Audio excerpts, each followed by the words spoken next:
Welcome to Networking with Nathaniel, a podcast where I get to sit down with real estate investors, entrepreneurs, business owners, and dive deep into their journeys.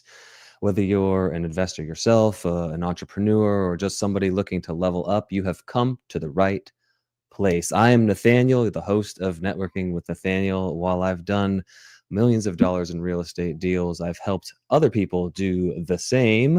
I'm also a health and fitness coach. This podcast is not about me. This podcast is about the guests that I get to sit down and chat with every single week. Whether you're watching this live or you're watching this recorded in the future, hit the like button. If you're not already, subscribe to the channel. Seriously, don't be that person who finds gold and then just walks away without putting it in their pocket. But without further ado, I'd love to introduce our guest for today, a husband, a father of two little mid boys, 9 and 7 years old, and a person who's been investing in real estate for over 30 years, or for almost 30 years, excuse me, and is also now helping other people get invested in real estate the same. Without further ado, the real estate doctor. Welcome to Networking with Nathaniel. Hey, thanks, buddy. I I appreciate the appreciate you being here. intro. Yeah, hey, I think I did all right. I hope I did well. I hope it did you justice. I Yep. almost messed up I don't want to lie and say over 30 years. I know we talked about it. Yeah. I Like mean, I 27, started 28 when I years. was 19. Yeah. I'm 46 now, almost 47. So, 27 years, Well, 27. you're looking good. You're looking Thank good. thank I typically start the show with, what's keeping you busy? you. What are you working on? I'd like to get to that, but not everybody calls themselves the real estate doctor. And I hear there's a story behind this. Would you inform me and the audience how you came to be known as the real estate doctor? Well, okay, that's a good story. So, basically, I've done real estate since I was 19. I went to school for accounting. I was a CPA. I started buying property when I was like interning in CPA firms when I was 19. That's when I bought my first property. And I've done almost like if you give me something in real estate and I haven't done it, I would be shocked. Now it doesn't mean I succeeded in it all. I've tried everything, and a lot of times you learn the most by the failures.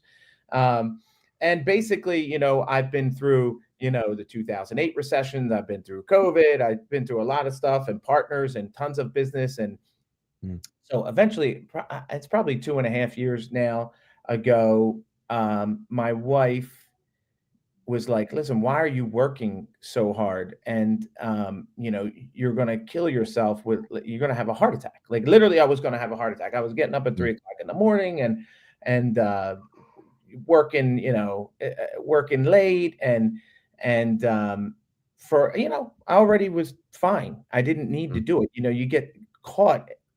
A lot of us get caught in this. So, some people call it a rat race, like you're trying to, but like I didn't need the but I was stuck with I was just stuck on go. You know what I mean? mm, Um, so I tried to find like a nice way to, you know, I guess you could say retire from the operations of the business.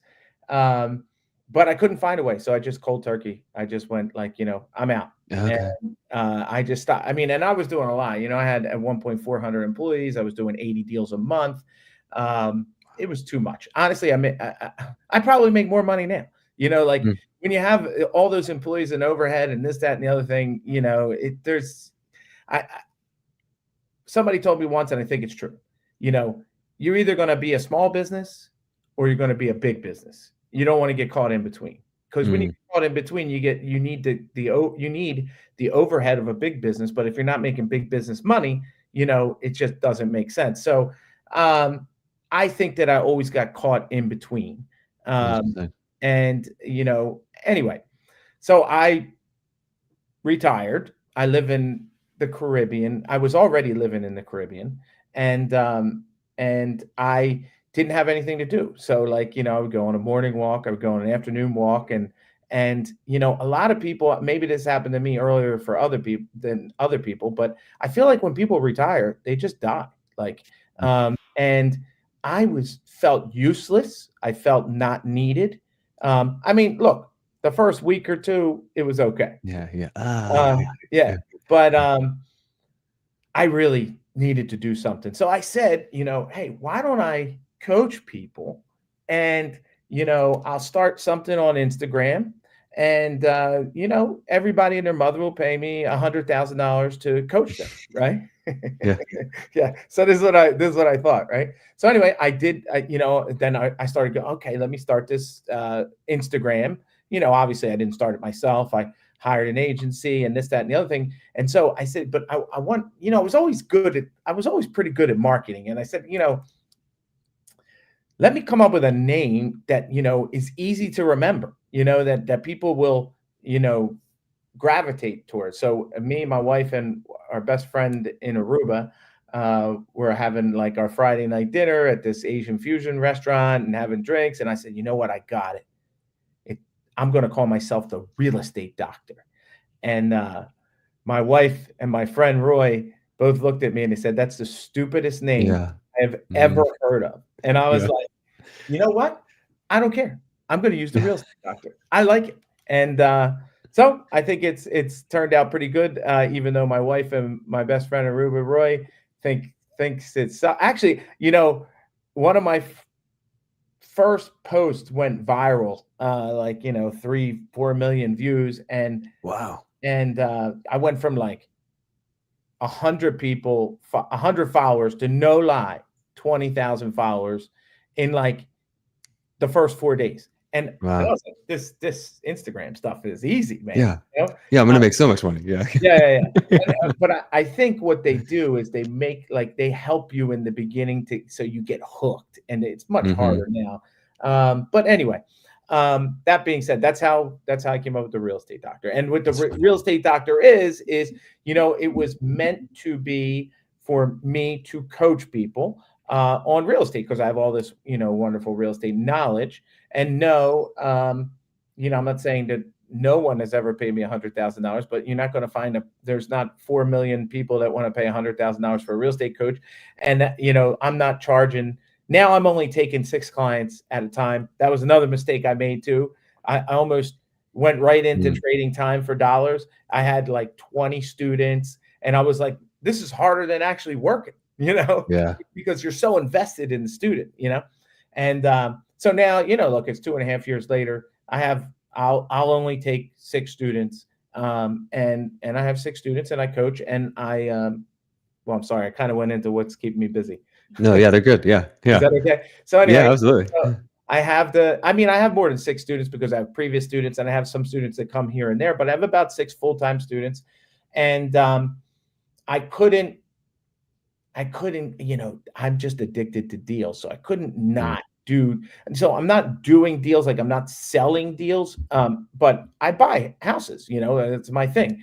And right Yeah. now I'm buying a lot in Cleveland. I think Cleveland is like the best cash flow market in the United States. And I own in 25 states. So I have a lot of experience in different states. And, I go where it makes sense. And right Yeah. now, for me, Cleveland's amazing. So anyway, I got that going on. I got 2 kids, like you said, and a wife, and we all live in Aruba in the Caribbean, and it's beautiful. I get back to the States once or twice a month. I'm in Washington, D.C. right now. I hope my one student doesn't hear this, but like I had to get some paperwork for my residency in Aruba, and I have a student here in DC, and so I got paid to come do some paperwork I had to do anyway. Yeah. So They won't mind. They won't yeah, mind. they won't mind. Hey, Yes. it's Yeah. smart. Yeah. I'll tell them after this. Yeah. But so yeah, that's what I got going on. Yeah. I I like it was a great segue into the what do you got going on. So you did fantastic there. You mentioned the it's funny you mentioned that they kind of boost you up at the beginning. I heard it about Facebook specifically. So since Meta owns both, I Yeah. wouldn't be surprised, but it was when somebody new joins Facebook, they want 7 people to friend them within the first like 24 hours because they found that if 7 people have friended you, you're more likely to stick on the platform And so I wouldn't be surprised if Mhm. it's something like that is going on the Yeah, Instagram yeah, side yeah. too. Yeah, I Yeah. definitely think that's what happened. Yeah.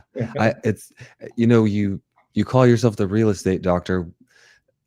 In sales, when we're talking to, especially when we're talking to a seller, I like to think of me putting on a doctor's hat, and we're asking questions to try to dig to what the actual problem is that these sellers are having. So when I hear real estate doctor, that's where I go like, oh, it's a perfect. Your wife and your friend think it's a silly name, but I think it's a great name for a real estate Yeah, investor you're because we're you're trying to solve problems. yeah, you're diagnosing the problem. When I coach a lot of people on wholesaling, which I'm Mm, sure if your audience doesn't know, it's like where you put a property under contract and you sell you're basically selling the contract for more money. You don't need the money to buy the house, but you need to deal with sellers. And there's a lot of people wholesaling, and that's how I made my first $1 million from mm, wholesaling. And yeah, I didn't come from money, and so I think wholesaling is great. But when I'm coaching people, I sometimes coach people that are wholesaling already, and um, I always see a deal when they don't see a deal because mm, um some people have these like like whatever the baseline strategy is, like take the after repair value minus 30% minus the rehab minus your wholesale fee. This is what they call the maximum allowable offer, and everybody and their mother teaches some kind of version of that, and yep. that's what wholesalers look for. But I have, and I'm sure there's more, I'm learning every day, like 22 different strategies to buy a house. So if it doesn't fit that, it might fit this, or it might. So it is like diagnosing like a doctor, Yep. how to make the deal work. I tell my students sometimes, I say, listen, if you give me a seller with a heartbeat, we're buying their house. Period. End of Yeah. story. If they Yeah. want to sell, we're buying their house. Yeah. 100%. I love it. Yeah, it's having a bunch of different tools. You mentioned the 22 different ways, like all the tools in your tool belt to where when somebody does actually want to sell their house, like, hey, I got all these ways that I can buy it from you. I don't just have to make you a cash offer at, I mean, that's what we do.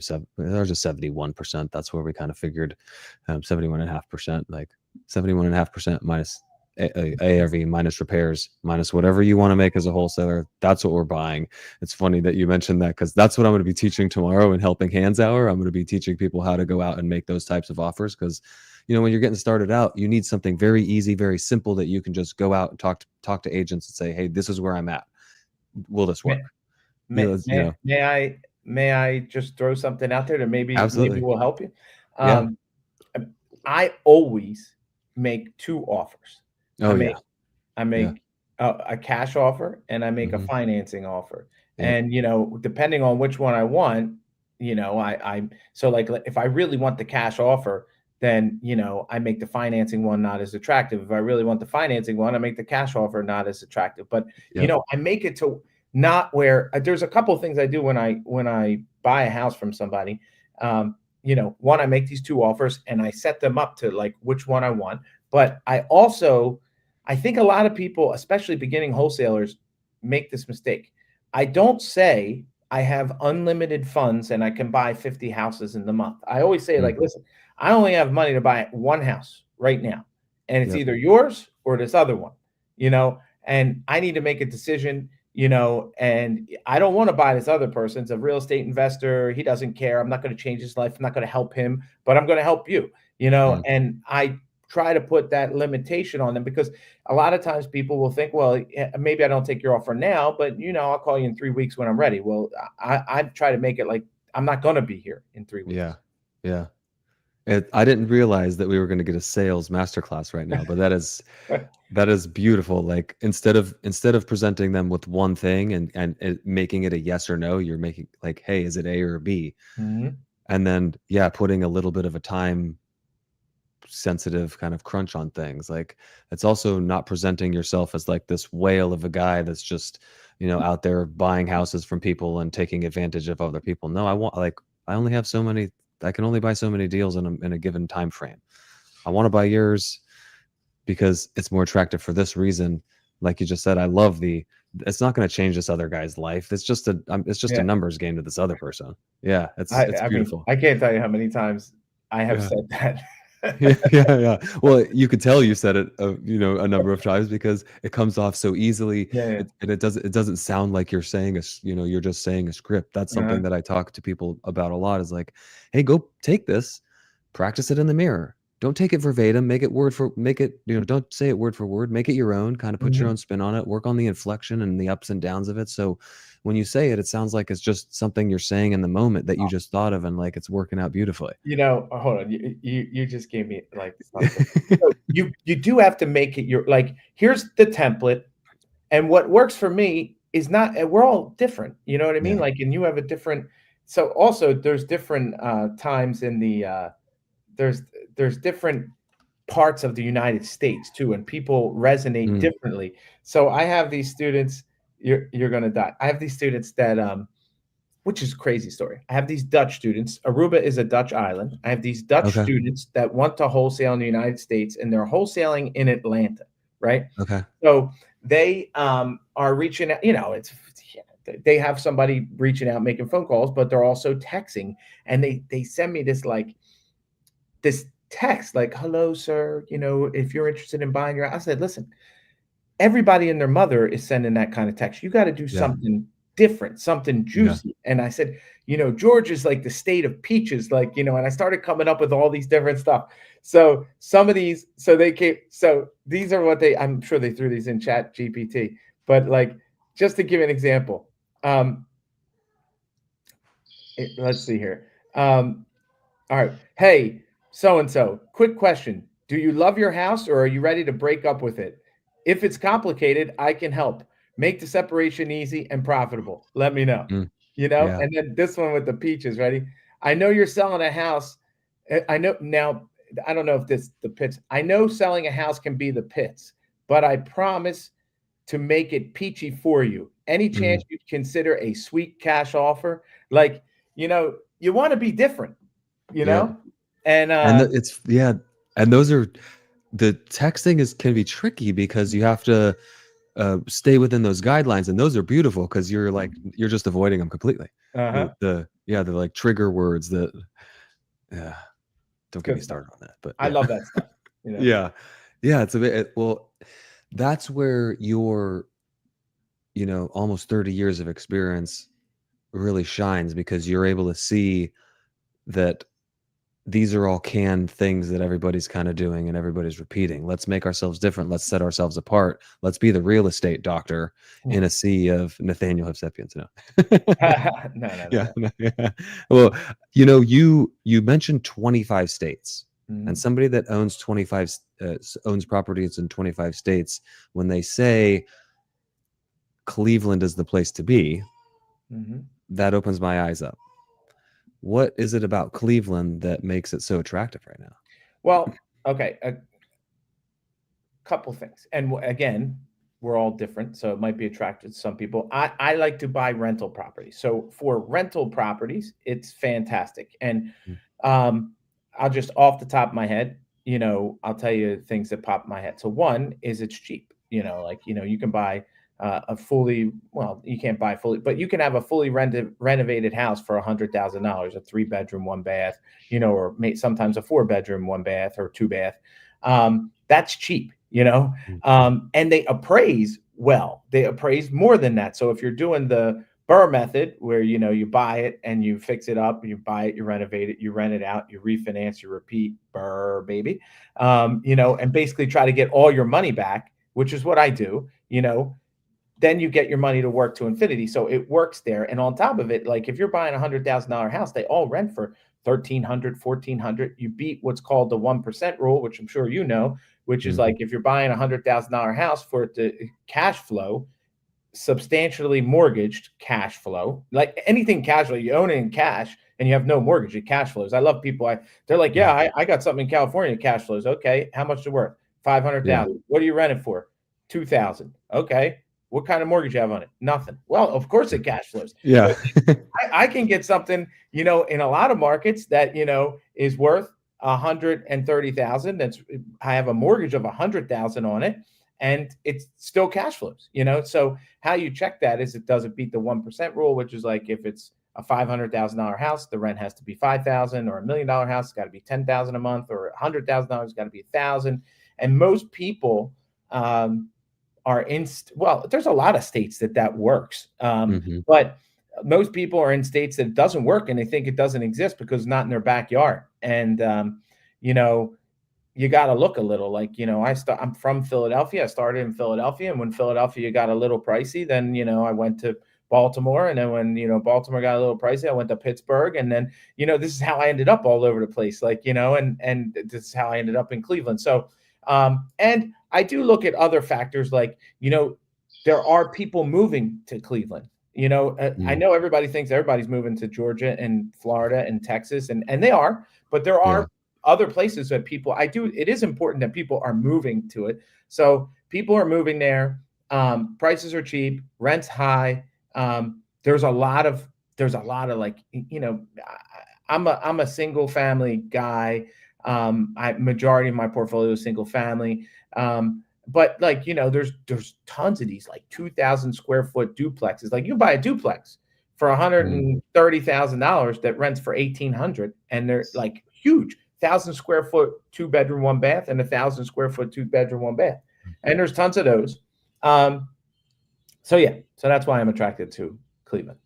Yeah, like for a lot of the reasons you said, that's one of the reasons we love Augusta, Georgia, is Mhm. because you can find those $130,000 houses that rent out for 1,400, 1,500 all day, and like, yeah, why am I going to go other places? Yeah, we have properties in around the country at this point, but I'm 25 minutes away from Augusta, Georgia. You don't So have to be in your backyard, but yeah. let me just say something about that. So you also got Augusta, Georgia, is in Georgia, where a ton of people are moving. A lot of people don't notice that people are moving from Florida to Georgia, younger Mhm. people. Yeah. So, like, you got that. So that won't last forever. Like I always tell people, like Cleveland, if I get 5 years out of Cleveland, I'll be super stoked. But you Yeah. might not even get 5 years out of Augusta with everybody Right. moving there. They're moving from the north. They're moving from Florida. Now, the other thing that just if it beats the 1% rule doesn't mean it's going to cash flow. One thing I will not buy ever, ever, ever, ever is something that has a condo fee. I'm just not Mm. condo fee, homeowner association. That's basically like, you know, it just takes the cash flow for no reason. Like I'm not going to enjoy the lobby of this beautiful condo, so Yeah. I don't care. And you see what's happening in Florida, like because of that accident years ago, like you can get reassessed at any time with a special assessment. I know people that their monthly fee was 200 a month. Now it's 1,000. Imagine Yeah. you're an investor. You went from like making 200 a month or something, like 300 a month, to like now you're losing 700 a month. I'm Yeah. no way, not happening. Yeah, and we do a lot of what we do is co-living, and ev people will say, "Well, yeah, it has a homeowners association, but there's nothing on the books about them not allowing co-living," or like, "It's okay, they don't say anything." Oh, well, they could just flip that at the drop of a hat. Yeah, they No, no, could. no, I'm not touching anything with an HOA. I and I shouldn't say that. I think maybe our personal residence, but I don't think so. Like, just having to deal with somebody who's Well, somehow got you some know, power over me, like, I'll do I'll do more contrarian. You said maybe for your personal residence, you still have that risk, but like yeah. I don't believe I almost really never believe you should own the house you live in. Like Mm, this one doesn't make any sense to me at mm, all. And it's just numbers. Like in most markets, I can rent a penthouse for nothing, right? But if I was going to buy it, I have to put down money. I have to maintain it. I have to deal with all this stuff. I'd rather take that money and go buy rental properties that pay the rent of me in the penthouse. Like that is the play. And yeah. we're taught as Americans, which we're learning that, a lot of things are not what we think. But, we're taught, the American dream. And listen, I do think, most people's wealth is tied up in a house, and it's good that they bought a house. But I'm not saying not to buy a house. I think you should buy a rental property. You know what I mean? Mm, Um, yeah.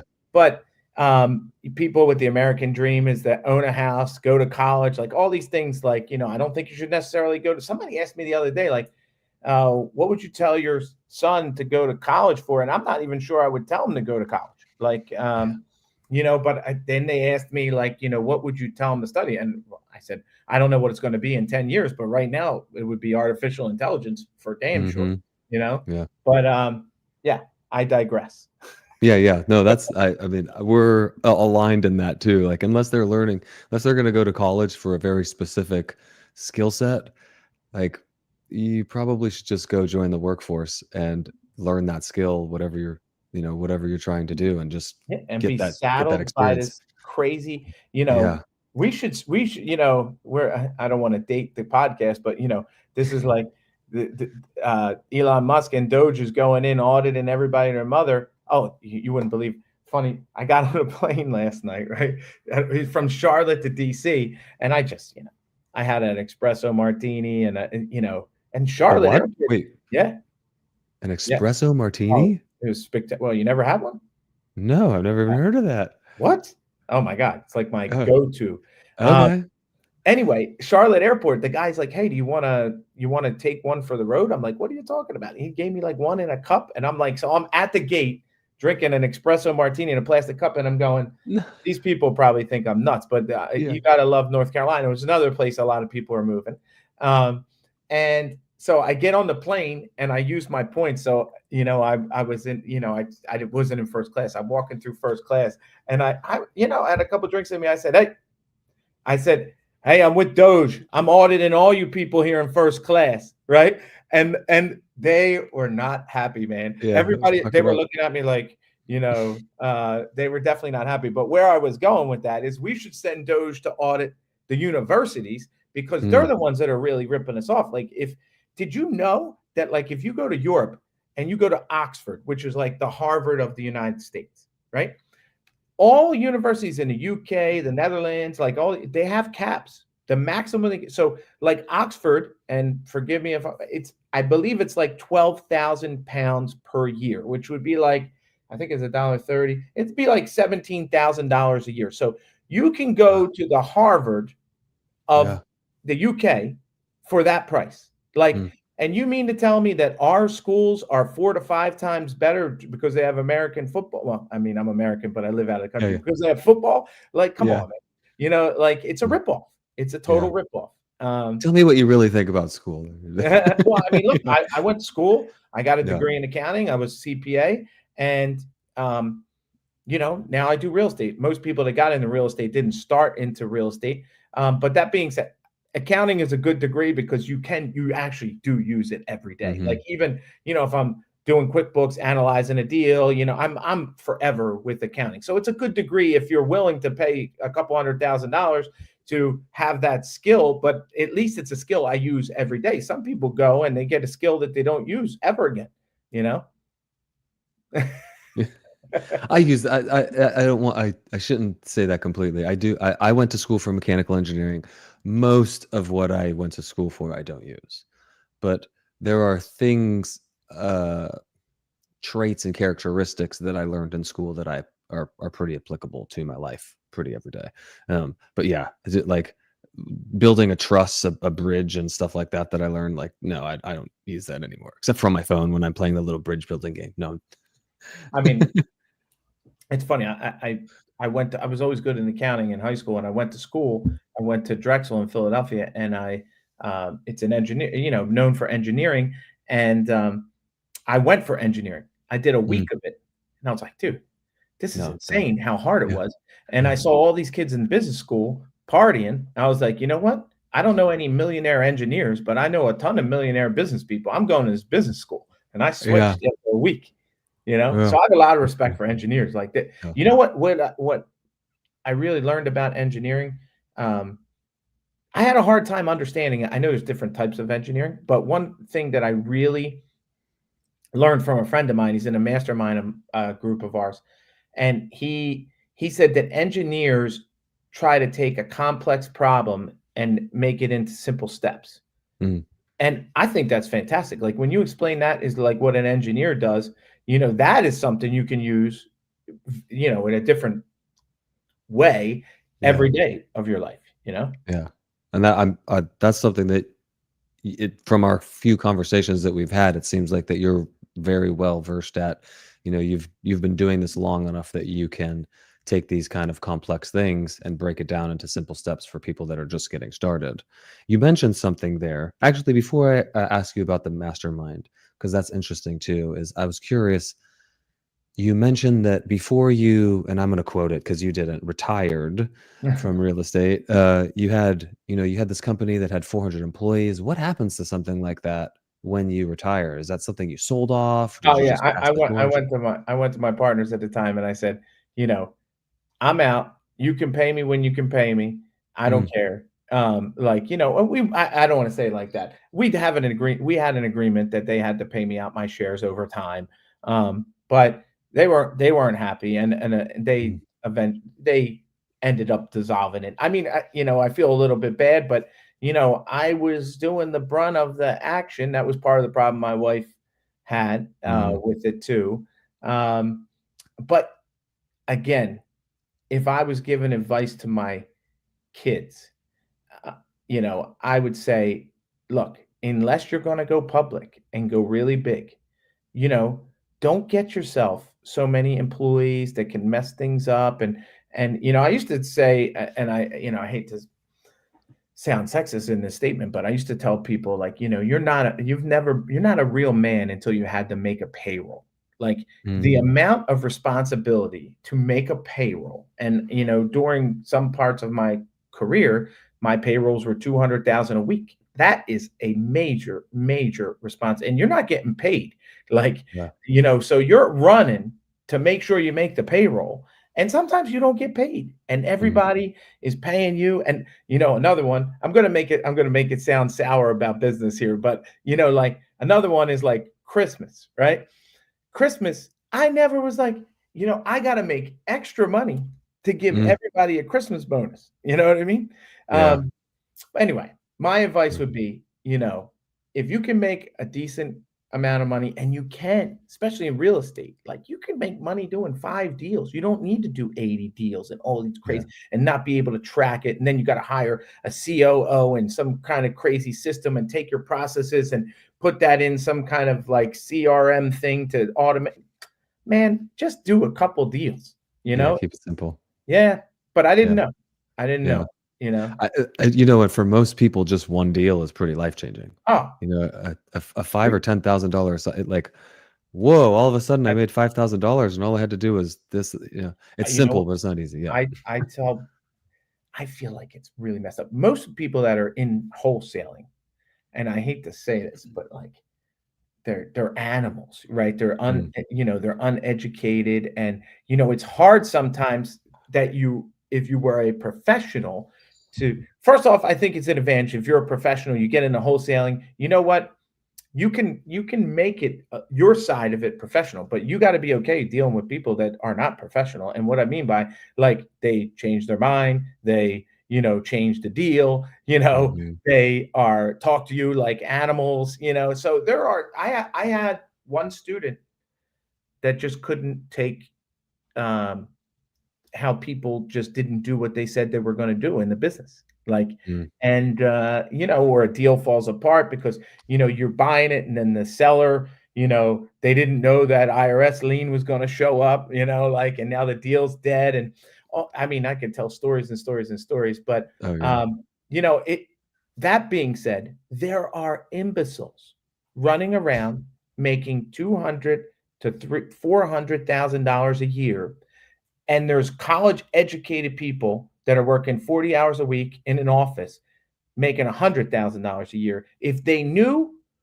what these other people were doing, they would be out of that office. Like if you yeah, really knew, wholesaling is unbelievable the amount of money. I mean, I don't want to yeah, boast about like, I've done multiple $100,000 deals. Biggest wholesale deal I ever did was 2 million, $2.2 million. Like you can do, I mean, you're obviously not going to start with that, right, yeah. but You could but just, 10,000, you're yeah, right. yeah, 10,000 a month for a lot of people is more than what they're making, and yeah, they got their life. They have yeah, their life. Now, when you're self-employed, do you really ever have your life? I don't know. But no, you have freedom. Like if you want to Yeah. if you're working in the house and your kids are in the house, like, you know, I, what happened the other day? My children, because I work at home, and I think I went somewhere. I don't even think I left the island, but I was out for the day. And my kids started calling it, like when they came home from school, like, where are you? Blah, blah. And I was like, most parents Yeah. go to a job and the Yeah. kids don't see them all day. Like, but my kids are used to me being around. And even if you're working, you're still more present, I believe, and you can Mhm. take those 5 minutes when you're running over here and be like, hey, what's up, Johnny? Or, and sometimes, kids, I love kids. Kids things are caught, not taught. I didn't come up with that. Ed Milet came up with that. I used it since you told me it. Oh, you I've did? used it so many times. Yeah. Yeah. So, Yeah. like, they catch things. Like, you could Yeah. say, "Oh, you gotta do this, Johnny. You gotta do that. You gotta" they're not listening to that. They catch Yeah. it, and eventually I see my youngest son, like, one of the things I always say is, "It's the best day of my life." And, Mm. my youngest son, I mean, sometimes I'll text him when I'm here. I'll be like, "Hey, how was school today?" He goes, "Daddy, it was the best day of my life." Like, how I never told him to say that, Yeah. you know? But he caught it, you know? Yeah. And, I love it. so anyway, yeah, it's great. Yeah, I've used the, caught not taught. I'm pretty sure I made a post about it, but just when I'm talking to people now, because it is. It's so prevalent. They're watching you. I work from home. They're always playing. They're napping right now, but they're always playing around me and behind me. But I've taught them. I did teach them this one.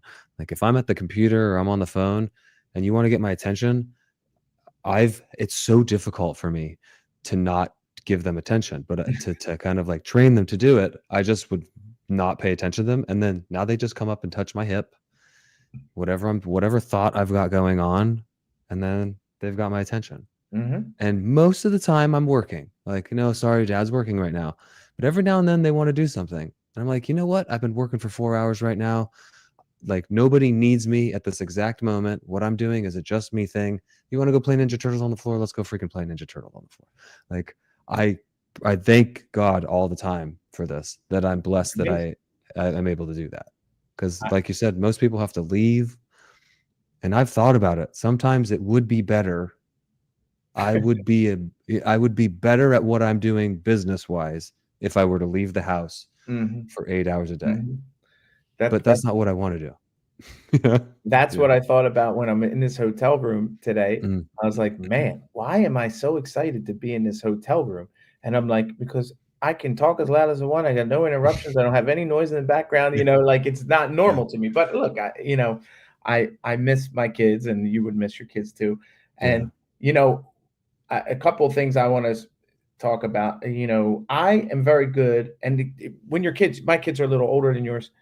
When your kids get older, they know what the deal is now. Like Mm. they know daddy's working, don't mess with daddy. And but I compartmentalize. Like when I'm working, I'm 100% working. Like when I'm doing this podcast, I'm 100% doing this podcast. I'm not looking at my phone. I'm not Right. doing. I'm 100% present. And when I'm not working and I'm with my kids, I'm 100% with my kids. I Mm. tried that in the beginning of my having little kids. In the morning, I would have like one on my lap with the baba, and I'd be Yeah. looking at my phone, and you can't do either of them good. You can't do Right. either of them good that way. Yeah. But they eventually, my kids now will, like, on Fridays, I stop working around noon, and sometimes they have off for some kind. My kids will be like, "Are you done yet? Are you done yet?" They're just waiting for me to be done because they know when I'm done, it's party time. Yeah. Like It's with yeah. us. Yeah. So yeah. How, you just mentioned kind of, and it was a question that I want to ask you is somebody that's, you know, even though you're retired, you're still working hard. You're still giving a lot of your time and your energy to I don't know if you have six right now. You said you have a maximum of six, but the people that you have that you're mentoring and coaching, how are you making the time, setting aside the time for your family? Oh, so that's a good question. I mean, I'm very like organ. How do I put this? Like this is how my week goes. Monday, I go to town. Like I'm okay. Nobody can do anything on Monday. And Mondays, like I used to have anxiety about Mondays on Sundays, but I don't have that anymore. And I have a coach too. And my coach was like, listen, Monday is the day of opportunity, which is true. Like the only time you can make money or do anything to change somebody's life or serve people is like really Monday. Like, so you should look forward to Monday. So I really look forward to Mondays, and I will I get up every day at 5 o'clock. But I'll go till 8 o'clock on Monday. Don't even care. It's not a problem. I go to the gym twice on Mondays and I fast. So Monday, I like give it everything. By Tuesday morning, I feel like a champion. I'm like, oh my God, like and my week slowly gets easier. Like Monday's my thing. Tuesday, I'll work a decent amount. And I don't like to use the word work. I like to say create. I like to say create. I think the words you use affect how you feel about them. So, I'll create a lot on Tuesday, and then Wednesday, but come Friday, I I would take Friday off, right? So anyway, when I'm back to the retired, so now I'm like, I have to stop. I'm not retired anymore. Like I was retired, and now I create because I like to create. Like it's not because I have to create. And I would take Fridays off from creating if I felt good about it. But I feel good to start my day in the morning and get some stuff done and leave at lunch and be done at lunchtime. So Okay. then I'm done at lunchtime.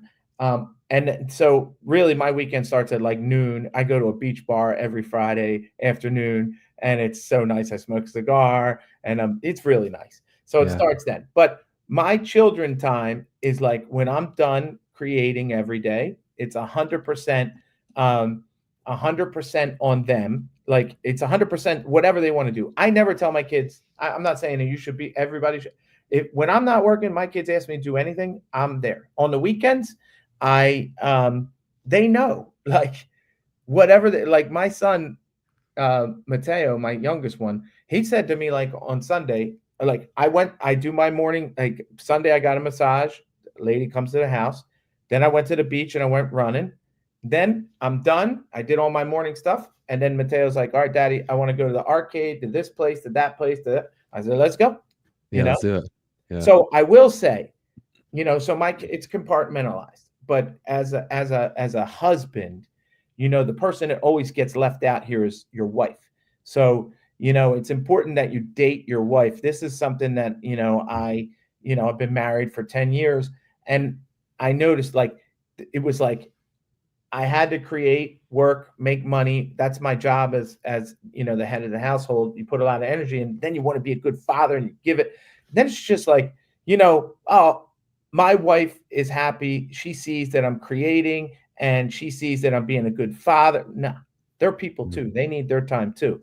And so I really make it like me and my wife go out at least once a week, like out, and like dinner, drinks, out, and sometimes twice a week. And I date my wife. Like I really make a point to do that. So I really do. I believe that how you do anything is how you do everything, and I try to do 100%, 100% to the creation, 100% to the kids, and 100% to my wife. And if I don't give 100% to all of them, then one's going to slack. Yeah.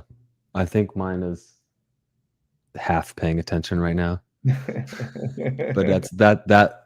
that touches home for me for sure. And it's something that we talked about the other night. Like I am trying to do better at. I need to do better at, No, because you 20 use the years wrong from word. now, You don't try. yeah, You just give yourself I'm doing better than that. Yeah, yeah. no, I'm going to Yeah. be, I'm coaching you I'm in the now. process of, yeah. Nope, not in the Yeah. process. Bad word. I'm going to do better now. And what are you going to do? Not one day, but day one today. Like you should schedule a date as soon as we get Mhm. done. This is your wife. I hope she hears me. You should schedule a date with her right now. Get a babysitter that's lined up like every Wednesday and Saturday or whatever it is, and make it happen.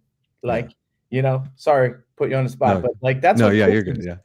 sometimes. Like, Well, I don't just coach people on real estate, I coach people on mindset, I coach them on business. And my coach, I'll never forget, he did this to me one time.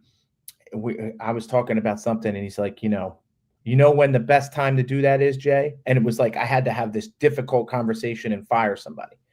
And I was like, Mm. when? And he goes, now. Yeah, right now. It's Call him like, right now yeah. while I'm on the Mm. Zoom with you, you know? And it's like, whoa, Yeah. because we will give ourselves nothing is easier by waiting. Nothing. Yeah. You just got to do it, you know? Yeah. She learned that one yesterday. I want to make sure I got so much. I knew that this would happen. That there's 15 minutes left in this thing, and there's so many things I want to talk about. Okay. You mentioned the mastermind. You mentioned having your own coach. A lot of people out there go, "This guy has done it. He's successful. He's coaching other people. What the heck does he need a coach for?" Yep. Well, first, the older I've gotten, the more I realize I don't know a lot of stuff, and one of the things when you're 13, you think you know everything. I don't know how you Yeah. think you know everything when you're 13, but when you're 46, you don't know a lot of stuff, Yeah. you Yeah. know? And Yeah. and I learn every day. I like to learn. And there's a circle in life, and it's like, you know, things is like 10%. Things you don't know, like 20%. And then 70% is like what you don't know. It's Yeah. no joke. That's what it's Yeah. really like. So, my coach is a mindset coach, which I think is more important than any kind of coach. Um, you use, well, no, either you use your mind or your mind uses you. Mhm. And, until I now have studied the mind and this is a computer. And if you don't know how this computer works, you let your feelings tell you all kinds of crazy stories, which are not true. Like if you're out there looking, if all you see is bad, that's because this is supposed to look for bad. But Yeah. if you know that this is supposed to look for bad, then you go, oh, it's just doing what it's supposed to do. But I can have it look for good too. Yeah.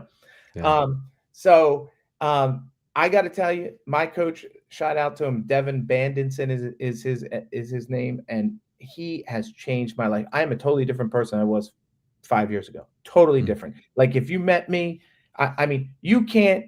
Every day really is the best day of my life, and it's not because all these wonderful things happen. It's because I choose. It's a declaration that today is the best day of my life, and we can all choose to be happy.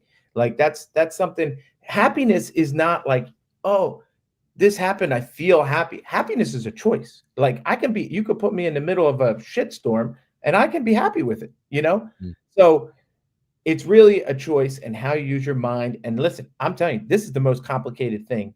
It's super complicated, and you really do need to work on your mindset because in business or in personal, I use it for everything. Like, the coaching that I got, like just I'll tell you a quick short story. This Okay. guy, which is also goes with my mastermind. One of the guys in my mastermind, the guy that is like the head of the mastermind, said, "Hey, I went to this seminar with this guy, Devin, and he's gonna we want to bring him to the next uh, group. Like we were having we go physically go to places. Like we were having one I have a house in Florida, and we went there. We rented my neighbor's house in Naples, Florida, and we brought him there. He's like, he's going to be $10,000 for like 4 hours. And I was like, listen, if this guy thinks he's good, we're splitting it between like 10 guys, whatever. So we bring him. The guy comes, and I'm like, you know, this guy is, he's like a New York guy with the New York talking, and I know I'm a Philadelphia guy with the Philadelphia talking. I know that doesn't rub the rest of the country that well. I'm Yeah. like, this guy, we paid this guy $10,000. Anyway, so he comes, he preps us like the night before. This is what I want you to be ready to do tomorrow. Then at 8 o'clock the next day, he starts, and he's the number one mindset coach in the NBA. I always joked around I was like his shortest Oh, student. yeah. But anyway, he goes at 8. He goes, does anybody want to go on the court? That's one of the things. That means like, you're out there. He's going to work on you. So I said, I'll go on the court. By 8:15, I am crying like a baby, like Yeah. crying like a baby. And I was like, what? this guy just pulled some Yeah. Oprah Winfrey, something crazy on me. Like, and after this guy was there, I was like, man, I got to have this guy coach me. He actually stayed for 2 days. I went home. I told my wife about it, and I chased him to coach me. Like, he didn't have any openings. And I said, listen, I'm going to email you, call you, text you every day until you coach me. Right. I never asked the price. Right. Yeah. And so finally, we get on a call. He's like, listen, man, I love how aggressive you are. I'll coach you. Here's how much it costs. Wire me the money, blah, blah, blah. And listen, it was 6 figures. Like, I at no point did I think that it was going to be that much. But now I'm like chasing the guy. I'm like, what do I say to this? And I'm like, you do a payment plan, Yeah. like I didn't know what to do. So anyway, I said, let me use this as a thing with my wife. Let me go to my wife and say, hey. So I said, hey, I finally talked to Devin, and my wife was like, good, are you going to work with him? I'm like, yeah, but he's X amount of dollars. And I need to take it from and my wife's super cheap. I'm like, Mm. I need to take it from our savings, and she's like, can you take half? And I couldn't believe she even was going to allow me to take half. She's like, listen, you are a changed person from Mm. just that trip. Like, you're completely changed, Mm. right? And that's how impactful coaching can be in a short amount of time, especially like mindset stuff. So sorry, but I'm a big believer in that, and I'm happy to pay it. I I am too. continue to pay it, and Yeah. I'm I'm not at a place to pay 6 figures for a coach yet, but yet, see? yeah, yeah. But I like, yeah, figuring out how you make that happen when somebody's touched you and affected you like that. I completely agree with the coaching thing. Paying people for their experience and their knowledge that's going to accelerate and move me to different places. We've been doing that for the past couple of years, and it has completely changed everything for us. And so I totally agree with you It on that. makes everything faster. Like, Yeah. it accelerates everything. Like, so even if it was like real estate coaching or business coaching or mindset, everything goes faster if you got a coach, Hmm. you know, Yeah. And I love the mindset stuff because you can apply it everywhere, everywhere. right? Like knowing the process, which we're going to talk about tomorrow. Like there's a specific process of what we're going to talk about, but like knowing the process is one thing, but having the right mindset and the positive mindset to go in there and execute.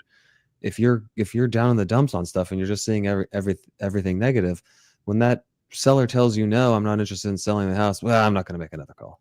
It's not worth it. Everybody's going to tell me no. Yep. No, dude. Okay. We do have a question from the audience. One of the benefits of being live with us Oh, on I didn't know Networking we with were. Nathaniel.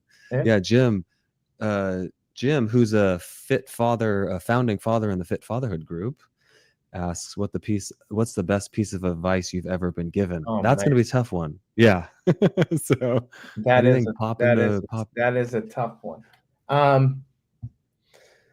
Oh man, there's just too many. Yeah. But since we're talking about mindset, you know, I would say I want to stick to something related to that, which is like, you control it and you can choose to be happy. Like, you don't need anybody else to make you happy. You don't need to have a great day to be happy, and you don't need like all these other things to make it the best day of your life. Every day is the best day of your life. Like, even if you have challenges, I don't use the word problem, right? Even if you have challenges, you're up and you're able to attack those challenges. Some people are dead. Some people died today. They can't play that. Like, this is the best day of my life, and I Yeah. literally try my hardest to have a great time. I don't want to say try. I said try. I have a great time every day. Yeah. So, enjoy everything that you want. That's probably, I'm sure if I had time to think about it, it's not the best, but listen, it'll change your life. It'll I'll change your life. follow up with you and make sure that we get the best one All for right. Jim. All right. Yeah. All right, buddy. I- it's it's something that I've been practicing a lot over the past, I don't know, year and a half or so, is the gratitude side of things. Because like you said, you're going to have challenges throughout the day. And this is something I do at the beginning of the day, just being grateful for the little things like, oh, roof over my head type of stuff. But then being grateful at the end of the day for what happened during the day. Hey, I got to play with the kids on the floor. I got to go for a run. A seller said yes, whatever those things are, because there's Ah, going to be 20 sellers that said I'm, no. Yeah. I'm sorry. I had to say it. I'm going to blow Yeah. your mind. one of the affirmations I say in the morning is, I expect unexpected treasures to come to me unexpectedly and in unexpected ways every day, Mhm. right? So that means I expect something great to happen to me every day that I did not anticipate. That's basically Yeah. what that means, right? Yeah. So first off, when I say that in the morning, it gives me like, hey, listen, something great's going to happen to me that I didn't even expect. Like we all have like, well, today this is good. I hope this. No, something's going to come out of the. Now, what happens the next day is I go back and I go, did something like that happen yesterday? And Mm. every day I can find it. Every day I can find something, you know? Yeah. And so it really helps me be like really appreciative of how fantastic every day is. Yeah. I love it. I appreciate it. We only have a few minutes left, so we're gonna rapid fire. Okay. Um, I like to ask every guest on here, like, what's 3 to 5 books? Let's do three for time's sake. And I know you're a big reader. You mentioned Yeah. before we started Yeah. that you're reading like a book a week right now. Uh, So, are there any ones that kind of pop into yep. your head that have really moved the needle for you, kind of impacted you in a big way? Yep. Well, first off, I don't physically read an audiobook guy, net time, no extra time, like, Yep. wherever, but um, don't believe what you think. Okay. Freaking, it's fantastic. Like basically everything that we think is not true. We see it through this lens, like we're wearing these glasses and we see it through this. It's not true. So anyway, I can get into that for like an hour. Um, uh, I'm rereading this one, Outwitting the Devil by Napoleon Mm, Hill. It's yeah. freaking Yeah. fantastic. All about, I always talk about drifters, like people just drifting through you're just getting put, you don't have a goal, you don't know where you're going. So anyway, love that book. Working with the Law is another one. Mhm. Um, and then, if you want to get into like, there's really not that many good real estate books, like, but Rich Dad Poor Dad is like an old school one that's great about like, what I get from that is like, if you want to buy something, buy something else that pays for that. Um, Yeah. but anyway, I went to four. Sorry. No, yeah, that's great. Well, and that kind of tied back in with the not like not buying your primary residence, Mm, which is like we didn't really talk about that much. As like it's counterintuitive to most people because mhm. of the American dream, but like go buy something that's going to pay for your house. Um, the last question that I have for you, which I like to ask all the guests as well, is once your time on this earth is done, you are wherever you believe you're going. What do you want to be remembered for from the people that you've left behind? Oh man, I'm listening to you, and I wanted to like almost cry. I want to be remembered as the best father that I could possibly be, Mm, and the best husband. But I really want to make a I want my children to be like, oh, I learned that from my dad, or I really was influenced by this thing. I don't want them to be obviously positive things, and every time I'm learning from my coach or learning something, I'm always going, I learn it a little extra hard because I want to teach it to my kids, you know. yeah, yeah. So yeah, man, I just want to be the best father that you know, and I really, man, I could tear up on it, but yeah, I know. that's I could feel myself. I'm fighting it. yeah. I like. I'm blessed that my dad, you know, instilled a lot of values and traits and characteristics in me. And I think that the same for him. He could say the same thing about his dad. And I'm just like, Wow. what can we continue building on? Hopefully, that my boys and girl are going to do for theirs as well. So I said that that was the last question, but what are you needing right now in your business, if anything? Are you looking for more clients? And if so, how do people get a hold of you to work with Okay. you? Well, I'm not looking for any more I really Okay. don't, I'm not looking for anything, but I love to help people. If you want to follow me, I got to look here. I always mess up my handle and Instagram. It's It took me a while to figure it out. Yeah. yeah, it's real estate doctor underscore. So if you follow me Oh, on yeah, that's a good Instagram, you one. can DM me and ask me anything. If you do want to be coached on something, I'll let you know when something opens up. But I do get the DMs, and I have a VA that filters them, and I will answer them eventually. Like Mhm. when I say eventually, like in a day, within 24 hours, I give people for, like, there was a lady that texted me yesterday about selling her property and not paying tax and this, and she was like, in Mexico, I got her number from the thing and I called her and had a 20-minute conversation selling a $4 million building in New York. So like, I just like to help people and I like to learn, and I learn from those things too. So, you can DM me. I will definitely answer your question, and for free, which is And I perfect. could attest to that because you did answer mine, and that's Oh, how there you go. that's how we've gotten these things going. So Yeah. I appreciate you, Jay. But excuse me, I appreciate you, doctor. No. I'm gonna boot you if you gotta go. I totally understand. If you can hang out for a minute, please leave the browser open so I can Yeah. do the No, first I can recording. hang out. Awesome. That was the real estate doctor. Holy moly, like I said, we could have gone probably another hour, and maybe sometime he'll come back on networking with Nathaniel. If you're still here hanging out live, I appreciate y'all for being here. Like I said at the beginning, like the video, it helps us reach more people. If you're not already subscribed, subscribe to the channel so you can get notified every time we do go live.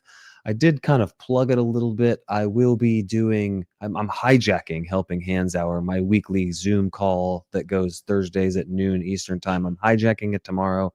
I want to help more people get deals done. And so I'm going to go kind of step by step. I'm going to lay it out for you. So if you're an action taker and you're willing to go put in the work, I'm going to show you a way to talk to agents and get some deals done. That is Thursday, noon Eastern time. You can find the link in the show notes. If it's not there yet, because it might not be already, go to nathanielhovsepian.com. Helping Hands Hour is right there on the page. Until next week, appreciate y'all.